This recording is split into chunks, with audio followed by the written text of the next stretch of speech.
Morning, मैं आपकी Shweta ma'am, MS academy secondary school Ajmer से। बच्चों, यूट्यूब पर यदि आप मेरी वीडियोस के द्वारा स्टडी करना चाहते हैं तो सर्च करें केमिस्ट्री बाय श्वेता मैम। ऐसा सर्च करते ही मेरे वीडियोस ओपन हो जाते हैं। और यदि आपको वीडियो मेरा अच्छा लगता है, पढ़ाने का तरीका समझ में आता है, तो प्लीज वीडियो को लाइक करें, सब्सक्राइब करें, अच्छे अच्छे कॉमेंट्स करें और ज्यादा से ज्यादा वीडियो को शेयर करें। बच्चों, यदि आपको मैथ्स का वीडियो चाहिए तो आप यूट्यूब पर सर्च कर सकते हैं प्रभात सर जी। तो बच्चों, चलिए आज का टॉपिक स्टार्ट करते हैं। हमारा चैप्टर चल रहा है, चैप्टर हमारा टिश्यू चल रहा है। और टिश्यू में बच्चों हमने क्या पढ़ा था? परमानेंट टिश्यू के बारे में हमने स्टडी किया था। ठीक है कि परमानेंट टिश्यू जो होते हैं वो दो टाइप्स के होते हैं। एक होता है सिंपल परमानेंट टिश्यू और दूसरा होता है हमारा कॉम्प्लेक्स परमानेंट टिश्यू। ठीक है, तो सिंपल परमानेंट टिश्यू में आते हैं three types: parenchyma, collenchyma, sclerenchyma, जिसमें हमने दो स्टडी कर लिया है। पैरेन्काइमा और कोलेनकाइमा हमारा डन हो चुका है। और आज बच्चों हम पढ़ेंगे स्क्लेरेन्काइमेटस टिश्यू यानी कि स्क्लेरेन्काइमा के बारे में। ठीक है, तो स्क्लेरेन्काइमा जो होता है ये क्या है? ये बहुत सारे स्क्लेरेन्काइमेटस टिश्यू जो होते हैं वो बहुत सारे स्क्लेरेन्काइमेटस सेल के पूरे ग्रुप होते हैं। जैसे कि आप पढ़ चुके हैं कि टिश्यू का मतलब क्या होता है? सेल्स का ग्रुप। ठीक है, तो ये हमारा सेल का ग्रुप है, स्क्लेरेन्काइमेटस सेल का ग्रुप है, जिसको हम बोलेंगे स्क्लेरेन्काइमेटस टिश्यू। ये है पूरा, यानी को हम बोलते हैं स्क्लेरेन्काइमा। ठीक है, इन स्क्लेरेन्काइमेटस सेल के क्या कैरेक्टर्स होते हैं? जो एक सेल का कैरेक्टर है वही सारे सेल का कैरेक्टर है, और वही ये पूरा ग्रुप बनाता है, वही कैरेक्टर पूरे ग्रुप का कैरेक्टर बन जाता है। और इस तरीके से हमारा बन जाता है स्क्लेरेन्काइमा यानी कि स्क्लेरेन्काइमेटस टिश्यू। ठीक है, तो इनके सेल्स कैसे होते हैं बच्चों, है ना? हमको ये चीज देखना है। देखिए, इनके जो सेल होते हैं वो कैसे होते हैं। अगर इनका शेप आप देखेंगे तो ये हेक्सागोनल शेप के होते हैं। एक बात मैं आपको और बता दूं, ये जो हम स्ट्रक्चर देख रहे हैं इसमें ये हमने प्लांट्स को किस तरीके से कट करके और माइक्रोस्कोप के नीचे रख करके हम देख रहे हैं। ठीक है, यह इलेक्ट्रॉन माइक्रोस्कोप में हम इसको काफी हाई पावर में हम देख रहे हैं इसको। तो कौन सा कट हमने लिया है बच्चों? मैंने आपको पहले ही बताया था कि एक तो यू कट होता है। ठीक है, इसको हम बोलते हैं एलएस। ठीक है, एलएस का मतलब होता है लॉन्गिट्यूडिनल सेक्शन। एक कट होता है हमारा ऐसे, ठीक है, जिसको हम क्या बोलते हैं? टीएस, है ना, यानी कि ट्रांसवर्स सेक्शन। ये जो हम स्ट्रक्चर देख रहे हैं ये क्या है बच्चों? ये है हमारा ट्रांसवर्स सेक्शन, टीएस। ठीक है, हम इसका ये टीएस, हमने प्लांट्स को यूं काट करके उसका सेक्शन रख करके और इसके सेल के बारे में, इसके टिश्यू के बारे में हम स्टडी कर रहे हैं। ठीक है, इनके जो सेल होते हैं ये हेक्सागोनल शेप के होते हैं। ठीक है, इन सेल्स के बीच में इंटरसेलुलर स्पेस यानी कि दो सेल्स के बीच में जो गैपिंग है वो नहीं होती है। ठीक है, सेल के बीच में इंटरसेलुलर स्पेस नहीं होती है, जैसा कि आपको यहाँ पर दिखाई दे रहा है। यानी कि एकदम ये क्या होते हैं? टाइटली पैक्ड होते हैं। ठीक है, तो दो बातें हमने जाना कि इनका शेप कैसा होता है, हेक्सागोनल होता है, और इनके बीच में इंटरसेलुलर स्पेस जो है वो नहीं होता है। ठीक है, एकदम ये क्या होते हैं? टाइटली पैक्ड होते हैं। इनकी वॉल की अगर हम बात करें तो जो इनकी वॉल होती है वो कैसी होती है? थिक वॉल होती है। वॉल इनकी क्या होती है? मोटी होती है। मैंने आपको बताया था कि जब सेल लिविंग होता है तो उसकी सेल वॉल क्या होती है? थिन होती है, पतली होती है। जैसे जैसे सेल लिविंग से डेड की तरफ बढ़ना शुरू करता है उसका सेल वॉल क्या होने लगता है? थिक होने लगता है, मोटा होने लगता है। ठीक है, इसकी सेल वॉल थिक है, इट मींस कि ये सेल जो है वो क्या होगी? डेड सेल होगी, है ना। लिविंग सेल ये नहीं है, ये क्या हो जाएगी? डेड सेल हो जाएगी। ठीक है, तो इनकी जो सेल वॉल होती है काफी थिक होती है। ठीक है, अंदर में प्रोटोप्लाज्म, जब ये लिविंग नहीं रहेगी तो अंदर का प्रोटोप्लाज्म क्या हो जाएगा? वो खत्म हो जाता है, इसमें प्रोटोप्लाज्म नहीं रहता है। और ये जो थिक हुआ है ये कैसे हुआ है? तो देखिए, जो ये सेल वॉल है ना, इस सेल वॉल इसके थिक तो होती ही है, साथ में क्या होती है? रिजिड होती है। रिजिड का मतलब एकदम कठोर होती है और स्ट्रॉन्ग होती है। इम्परमिएबल टू वाटर, वाटर के लिए इम्परमिएबल हो जाती है, यानी कि वाटर इसके अंदर, अब सेल के अंदर नहीं आ सकता।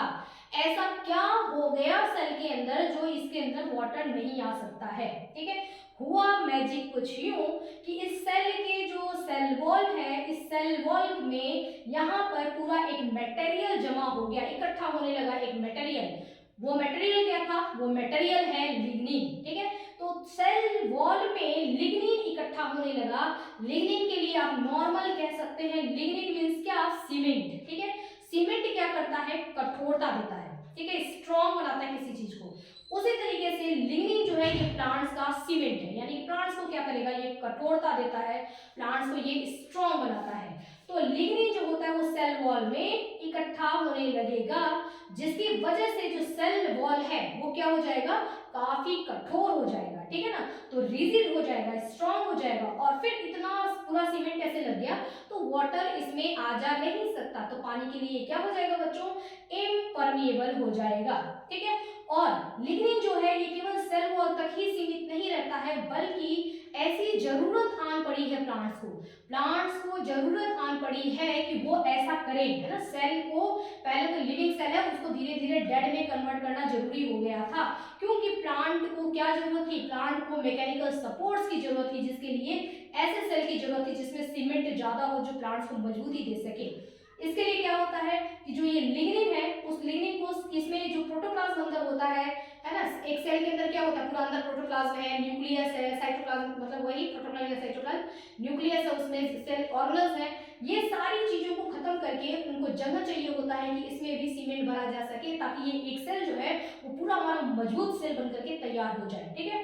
तो अंदर भी इसमें क्या होने लगता है, लिग्निन भरा जाने लगता है, ठीक है, पूरा अंदर भी लिग्निन का मटेरियल भर जाता है, जिसकी वजह से इसका प्रोटोप्लाज्म भी क्या हो जाता है, खत्म, यानी कि इसमें प्रोटोप्लाज्म नहीं है। जब सेल के अंदर प्रोटोप्लाज्म नहीं है, कोई सेल ऑर्गेनल्स नहीं है, ठीक है, प्रोटोप्लाज्म नहीं रहेगा तो सेल ऑर्गेनल्स भी जिंदा नहीं रह पाएंगे, तो ये सेल हमारा क्या हो जाएगा, डेड सेल हो जाएगा। और इसमें इतना ज्यादा ये लिग्निन भर जाता है कि सेल वॉल भी क्या हो जाती है, इसकी थिक हो जाती है, मोटी हो जाती है। अब आपको बात समझ में आ गई होगी कि अब ये सेल कैसा हो गया है। ये सारी चीजें जो हुआ है ये एक मैच्योर सेल में हुआ है, ठीक है। जब ये मैच्योर हो जाते हैं ना, जब ये सेल मैच्योर मतलब धीरे धीरे समझदार हो रहे हैं, धीरे धीरे पुराने होते जा रहे हैं, तब ये सेल्स के अंदर बहुत सारा लिग्निन भर जाता है और ये सेल काफी मजबूत हो जाती है, और ये सेल क्या हो जाती है, डेड सेल हो जाती है मैच्योरिटी के बाद। जब ये मैच्योर हो जाती है यानी कि पूरी तरीके से लिग्निन वगैरह भर करके एकदम रेडी कर दिया गया है, तब ये सेल क्या हो गई, डेड सेल हो गई। और डेड सेल कब हुई, मैच्योर होने के बाद, ठीक है। तो इनके इतना ज्यादा इसमें सीमेंट भर जाता है, यानी कि लिग्निन भर जाता है कि सेल्स के बीच में जो स्पेस होगा ना, थोड़ा सा उसमें दरार जैसा बस दिखाई देता है, दरार नहीं, एक छोटा सा होल जैसा दिखाई देता है, बाकी पूरा सेल एकदम पूरी तरीके से सीमेंट से भर जाता है, ठीक है ना। ये सेल पूरा एकदम स्ट्रॉन्ग से बन गया, तो बीच में जो हल्का सा जगह बच जाता है उसको हम बोलेंगे ल्यूमेन। तो ल्यूमेन इनका क्या हो जाता है, एकदम नैरो हो जाता है, यानी कि बहुत हल्का हो जाता है, ठीक है। अब ये सेल जो होते हैं, यदि इनको आपस में लिग्निन वगैरह ये सारी चीजें अगर आपस में एक्सचेंज करना हो तो ये कहां से करेंगे, क्योंकि बाहर का ये क्या हो गया, ये तो इम्परमिएबल हो गया, तो ये क्या करते हैं कि इनके बीच बीच में ये छोटे छोटे सिंपल पिट्स होते हैं ना, ये आप देख रहे हैं ना, ये सिंपल पिट्स पाए जाते हैं। ये पिट्स जो होते हैं वो यहाँ से यहाँ इनके बीच में मटेरियल का एक्सचेंज करने में हेल्प करते हैं। सिंपल पिट्स का मतलब आप देखिए एक तरीके से तो कहा जा सकता है ये ओपनिंग ही है कि यहाँ से वहां जाने के लिए, है ना, पड़ोसी से यहाँ से कुछ जरूरत है यहाँ ले जाओ, यहाँ से कुछ जरूरत है यहाँ ले जाओ, ठीक है ना, अड़ोस पड़ोस में चीजों का एक्सचेंज करने के लिए इनमें ये सिंपल पिट्स पाए जाते हैं, ठीक है, ये पिट्स होते हैं। तो आपने ये जो कैरेक्टर देखा, ये सारा कैरेक्टर किसका था, स्क्लेरल काइमेटस टिश्यू का था। एक प्लांट को क्या जरूरत पड़ जाता है कि वो अपने ही सेल को, लिविंग सेल को डेड में कन्वर्ट करता है, ठीक है। तो जरूरत कुछ यूं पड़ जाता है कि जब प्लांट्स को प्रोटेक्शन की जरूरत होती है, जब प्लांट्स को लगता है कि अब काफी हम बड़े हो गए हैं, लंबे हो गए हैं, अब जरूरत है कि हम एनवायरनमेंट को झेल सकें, ठीक है। तो इतना आंधी आएगा, तूफान आएगा, ठीक है ना, कितना कुछ हवा चल रहा है, तेज हवा चल रहा है, उसमें प्लांट्स को अपने टिके रहना है ना, सीधे खड़े रहने के लिए मजबूती की जब इसको जरूरत पड़ती है कि हमारा पौधा लंबा तो हो गया है लेकिन अगर हम तेज हवा में अगर अपने आप को संभाल नहीं सके तो हम मर जाएंगे, ठीक है। उस समय जरूरत पड़ती है स्क्लेरल काइमेटस टिश्यू की, ठीक है। स्क्लेरल काइमेटस टिश्यू को प्लांट तैयार करना शुरू कर देता है, जिसकी वजह से प्लांट्स को एक मजबूती मिलती है, प्लांट्स को एक मैकेनिकल सपोर्ट मिलता है कि प्लांट सीधा खड़ा रह सके। कितना भी आंधी तूफान आए, तूफान थमने के बाद आप देखेंगे पौधा वैसे का वैसे खड़ा है, ठीक है। यानी कि किसने बचाया उसको, स्क्लेरल काइमेटस टिश्यू ने बचाया, ठीक है। और भी पौधे में बहुत सारी ऐसी जगह होती है पौधे की जहां पर कि बहुत हार्डनेस होती है, ठीक है, जो कि अभी हम यहाँ आगे देखेंगे, ओके। तो इसलिए प्लांट्स में रिक्वायरमेंट होने पर, नीड होने पर पौधा जो होता है वो स्क्लेरल काइमेटस टिश्यू बनाता है, ठीक है ना। तो यानी कि इसमें स्क्लेरल काइमेटस टिश्यू पाए जाते हैं। तो परमानेंट टिश्यू जो होता है, सिंपल परमानेंट, वो 3 पार्ट में डिवाइड होता है, पैरेन्काइमा, कोलेनकाइमा और स्क्लेरेन्काइमा, और ये कैरेक्टर होता है स्क्लेरल काइमेटस टिश्यू का, ठीक है। अब जो ये होते हैं, जो स्क्लेरल काइमेटस टिश्यू, ये 2 रूपों में पाए जाते हैं, ये अकेले, बिल्कुल हम ये नहीं कह सकते कि सारे ऐसे ही होंगे। एक प्लांट के अंदर स्क्लेरल काइमेटस टिश्यू रिक्वायरमेंट के हिसाब से, नीड के हिसाब से 2 रूप में पाए जाते हैं, कि 2 रूप होते हैं। यदि ये काफी लंबे होते हैं, ठीक है, एक इनका रूप होता है फाइबर, यहाँ लिख रखा है मैंने, एक इनका रूप होता है फाइबर और दूसरा होता है स्क्लेरेट्स, ठीक है। स्क्लेरेट्स को हम स्टोन सेल भी कहते हैं, ठीक है। तो ये 2 रूपों में पाए जाते हैं। दोनों रूपों में क्या अंतर है, दोनों ग्रुपों में सिर्फ सेल के शेप का अंतर है, ठीक है ना, कि किस क्या स्ट्रक्चर होता है सेल का और इसमें कितना लिग्निन पाया जाएगा, ठीक है। तो काम क्या करना है उस हिसाब से कितना लिग्निन पाया जाएगा, उसको क्या शेप देना चाहिए, इस हिसाब से स्क्लेरल कैमेटस टिश्यू के 2 ये रूप है, ठीक है ना। फर्स्ट इसका फॉर्म है फाइबर। फाइबर जो होते हैं ये क्या होते हैं, काफी यही टिश्यू जब इलोंगेटेड हो जाएंगे, हाईली इलोंगेटेड रहेंगे, यानी कि लंबे लंबे पतले पतले पाए जाएंगे और इनका जो ये एंड होगा वो टैपरिंग एंड होगा। बाकी सारा कैरेक्टर यही, ठीक है ना, बाकी तो बिल्कुल ऐसा यही कैरेक्टर होगा इनके सेल में, लेकिन बस ये क्या होंगे, इलोंगेटेड, हाईली इलोंगेटेड होंगे और एंड क्या होगा, इनका टैपरिंग एंड होगा। तब इसी को हम कहेंगे, इसी स्क्लेरल कैमेटस टिश्यू का नाम हम बदल देंगे, इसको बोलेंगे कि अभी स्क्लेरल कैमेटस टिश्यू फाइबर के फॉर्म में है। किस फॉर्म में है, फाइबर्स के फॉर्म में है, ओके। जब स्क्लेरल कैमेटस टिश्यू फाइबर्स के फॉर्म में होता है तो इसकी लेंथ जो है वो कितनी होती है, 1 2 3 mm, ठीक है। जनरली 1 से लेकर के 3 mm तक होती है, ठीक है। लेकिन इनमें ही जूट जो होते हैं, पौधे में जूट आपने देखा होगा, जूट की रस्सियां बनती हैं, है ना, जूट के और भी बहुत सारी चीजें बनते हैं, कट्टे बनते हैं, ठीक है। जहां भी मजबूती की जरूरत होती है, ठीक है, तो पौधे वो जूट ये बनाते हैं, ठीक है। और उस जूट का पौधे से भी हम जूट को निकाल करके हम उसका अपनी तरीके से उसको यूज करते हैं ना, रस्सी बनाते हैं जहां मजबूती की जरूरत होती है ना, मजबूत रस्सियां बनानी होती है तो हम जूट की बनाते हैं। तो वो जो जूट हमने प्राप्त किया वो कहाँ से हमने लिया, वो हमने लिया प्लांट से। प्लांट्स ने उसको अपने हिसाब से अपने लिए बनाया था, अपनी मजबूती के लिए बनाया था। तो जो जूट होता है उनमें इन्हीं का जो ये फाइबर्स, उनमें फाइबर्स पाए जाते हैं और जूट के जो फाइबर्स होते हैं उनकी लंबाई 20 से लेकर के 550 mm होती है, ओके डन।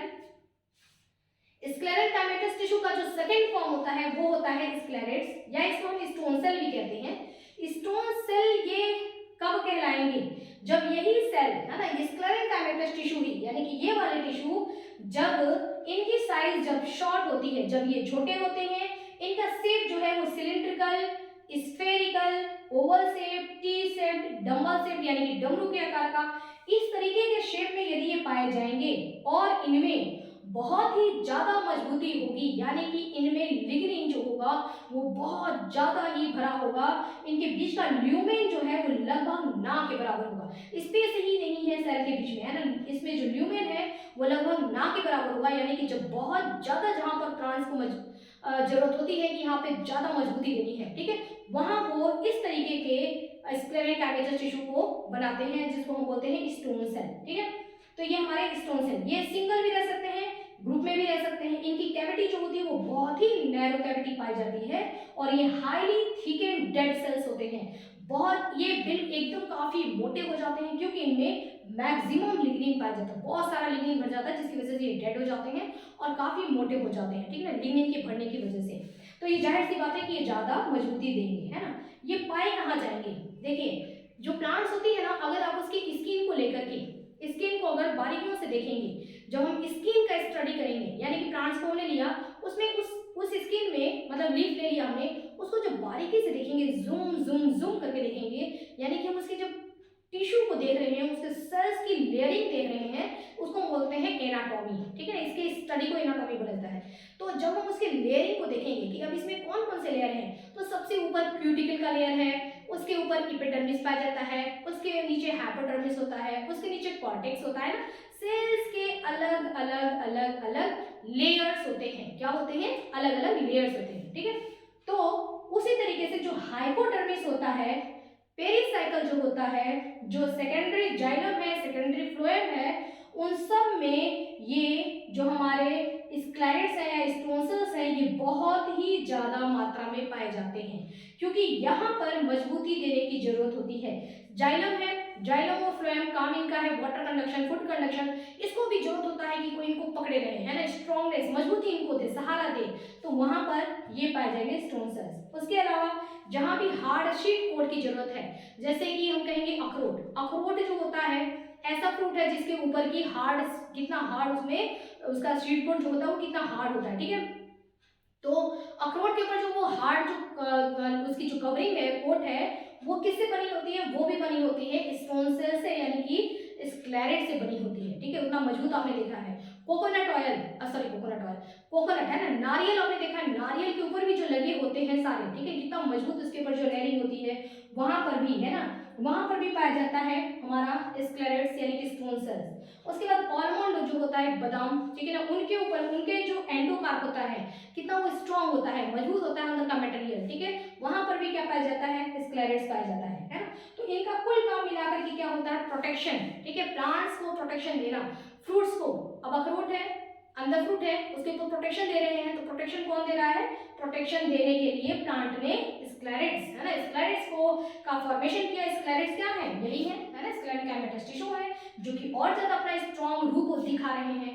तो यानी कि ये फ्रूट्स को क्या करेंगे, प्रोटेक्ट करने का काम करेंगे, प्लांट्स को क्या देंगे, मैकेनिकल सपोर्ट देने का काम करेंगे। एक पौधा जो होता है जब तेज हवा बारिश हो रही है उसमें भी जो स्ट्रॉन्गनेस उसको मिल रही है, वो खड़ा जो है, सीधा खड़ा है ना, उसके अंदर जो मैकेनिकल सपोर्ट उसको मिल रहा है वो कौन उसको दे रहा है, वो दे रहा है स्टोन सेल यानी कि स्क्लेराइड्स, ठीक है, ठीक है, ये हो गया हमारा स्क्लेरेट्स, सॉरी स्क्लेरेट्स यानी कि स्टोन सेल्स। ओके, तो ये हमने देख लिया, अपने अभी हमने पढ़ लिया इसमें स्क्लेरल काइमा। स्क्लेरल काइमा जो टिश्यू होते हैं ये उनका कैरेक्टर होता है, इन्हीं के ये दो रूप है, तो इन दोनों रूपों में आपको ये पूरा कैरेक्टर मिलेगा, लेकिन इनके लिग्निन और इनके साइज में डिफरेंस होने की वजह से, और ये कहाँ पाए जाएंगे, जहाँ हमको ज्यादा हार्डनेस की जरूरत है वहां ये पाए जाएंगे, ये भी हार्ड होते हैं, ठीक है ना, तो मतलब इससे थोड़ा सा कम अगर हार्डनेस की जरूरत है वहाँ पे ये फाइबर्स पाए जाएंगे, ठीक है, लंबे लंबे रिक्वायरमेंट के हिसाब से जैसी जरूरत रहेगी वैसा सेल बनाता है, ये बनाता है या ये बनाता है, ठीक है। तो हमने देखा कि इसके ये दो रूप इस तरीके से पाए जाते हैं, ठीक है बच्चों। हमारा नेक्स्ट टॉपिक जो होगा वो क्या होगा कि पैरेंकाइमा, कोरेनकाइमा, स्क्लेरेनकाइमा, हमने तीनों ये पढ़ लिया। अब इन तीनों का हम क्या करेंगे, कंपेयर करेंगे, ठीक है, कंपेयर करेंगे कि तीनों सेल का स्ट्रक्चर क्या होता है, तीनों सेल जो टिश्यू होते हैं इनके बीच में, सेल्स के बीच में इंटरसेलुलर स्पेस कितना होता है, तीनों की सेल वॉल कैसी होती है, तीनों रहते कहाँ है प्लांट्स में, हम इनका क्या यूज करते हैं, हमने सेपरेटली वैसे पूरा पढ़ लिया है, लेकिन अब हम इनको तीनों को एक साथ कंपेयर करके देखेंगे, ठीक है बच्चों। तो आज के लिए इतना ही, आज का हमारा ये टॉपिक खत्म हो गया, मिलते हैं नेक्स्ट वीडियो में, तब तक के लिए have a nice day, study करते रहना।